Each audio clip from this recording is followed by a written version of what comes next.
Welcome back, boys and girls. In this episode, we begin with an astounding piece of journalism from that lovely newspaper, the Eastern Daily Press. With all that's going on in the world today, what with the cost of living crisis and so on, the Eastern Daily Press came up with this as a front page headline. What is it? After the intro. Maybe it's because I'm a Londoner that I love Norfolk so. Here's the headline then. At one of the area's premium wildfowl feeding station, visited by thousands of visitors every year and thousands of wildfowl, pigeons are causing a problem.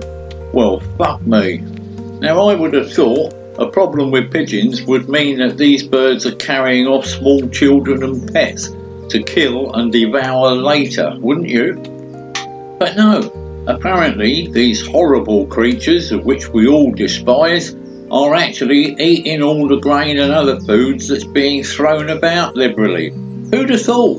Now the reality is that nearly all the riverside businesses in the area sell wildfowl food. Now if you ever wondered why a swan has got such a long neck on the bird, and geese too, it's because they eat the riverweed and they can upend themselves and become about 5 foot long to nibble at the weed on the bottom of the river.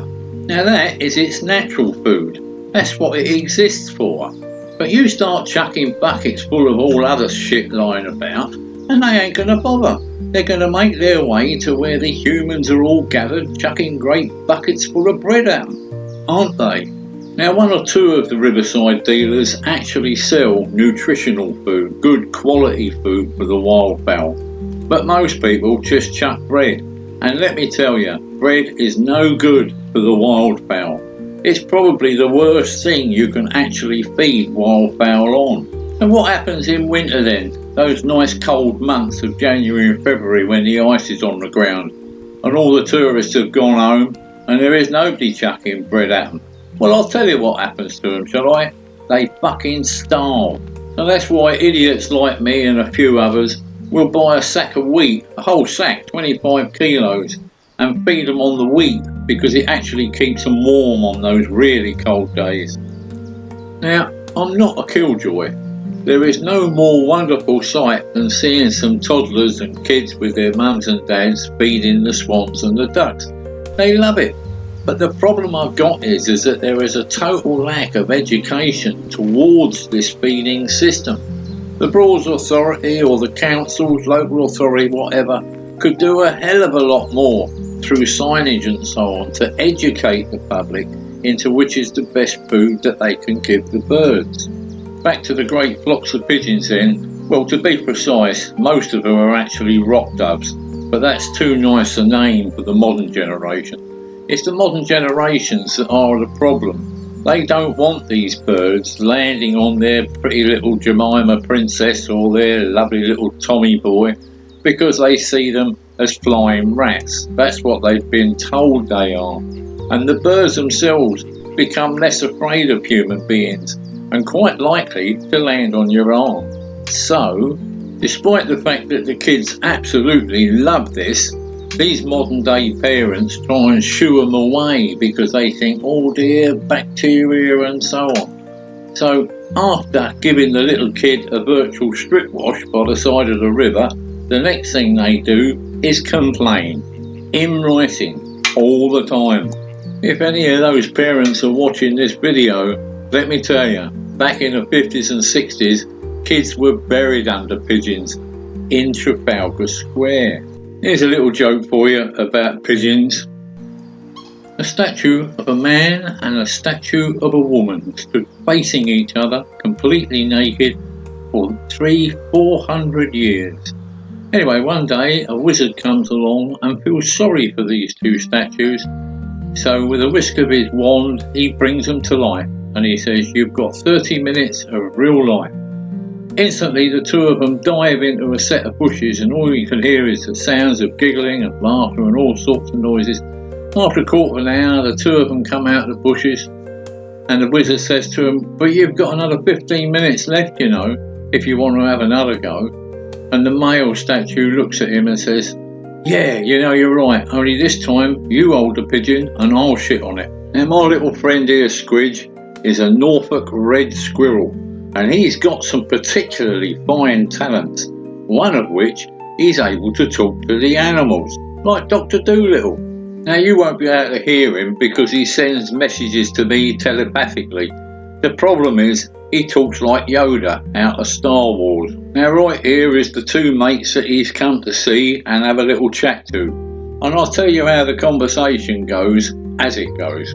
Now Squidge has told me before that geese are named like red Indians after the first thing they see after they're hatched. And this one is called Great Pile of Goose Shit with Dead Dragonfly on Top. Unusual name, isn't it? Now Squidge has just said, "Getting on, how are you, beauty mine?" And the goose has just replied, "How, Squidge? You bring wampum?" "But Pogs, too fat already you are," said Squidge. "Davy, jumping off I am. Rebound, catch you later." Got serenaded one morning by this little guy.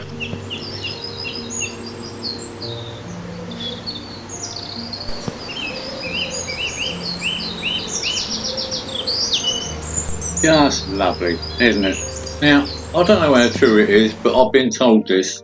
There are actually only two species on the planet Earth that commit rape. Yes, that's what I've heard. Two species that commit rape. One, quite obviously, is man himself. And the second one is a duck. This is Red Flight Squadron Leader, readying ourselves for takeoff. All engines primed and running and all systems checked. Over. Thank you, Red Flight. Thank you, Red Flight. And now you have been given permission to take off. Climb to Angels 5. Over and out.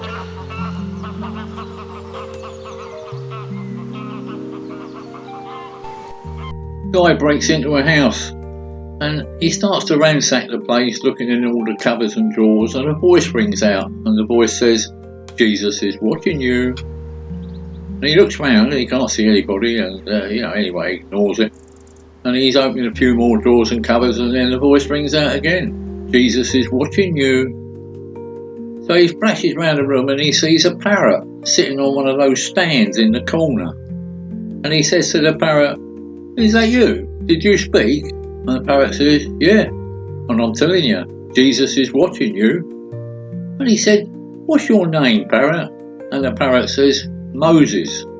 He says, "Moses?" He said, "That's an unusual name for a parrot." And the parrot says, "Yeah, my owners are a bit unusual. That's why they named the Rottweiler standing behind you, Jesus." So, in the springtime, the tourists will look up and see 3, 4, 5, 6 ducks flying and go, "Oh, isn't that a pretty sight?"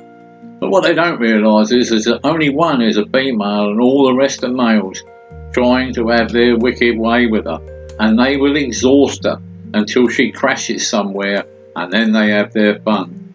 For many years, there was one particular female mallard that used to hide in my garden.